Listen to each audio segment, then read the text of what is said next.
टोक्यो एउटा यस्तो सहर जहाँ समय कहिल्यै रोकिँदैन। यो हो टोक्यो स्टेसन।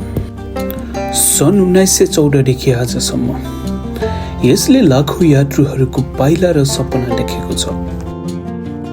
रातो इट्टाले बनेको यो भवन इतिहास बोकेर पनि आधुनिक गतिसँग दौडिरहेको छ।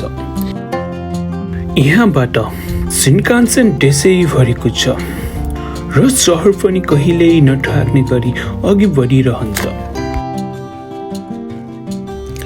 तर केही समय मात्र हिँड्दै जाँदा सबै कुरा अचानक शान्त हुन थाल्छ। यो हो इम्पेरियल प्यालेस क्षेत्र, जापानको सम्राट बस्ने ऐतिहासिक स्थान। विशाल हरियाली मैदान, शान्त हावा र सयौं वर्ष पुराना ढुङ्गे पर्खालहरू। यहाँ उभिँदा यस्तो लाग्छ मानव टोकियोको मुटुभित्र शान्ति लुकेको छ। एकातिर गति, अर्कोतिर शान्ति।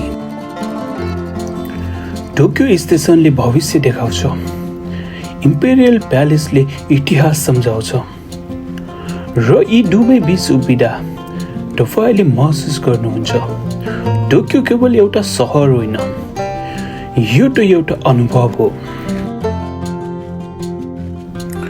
टोकियोले मलाई सिकायो गति जति नै छिटो भए पनि शान्ति कहिले हराउँदैन।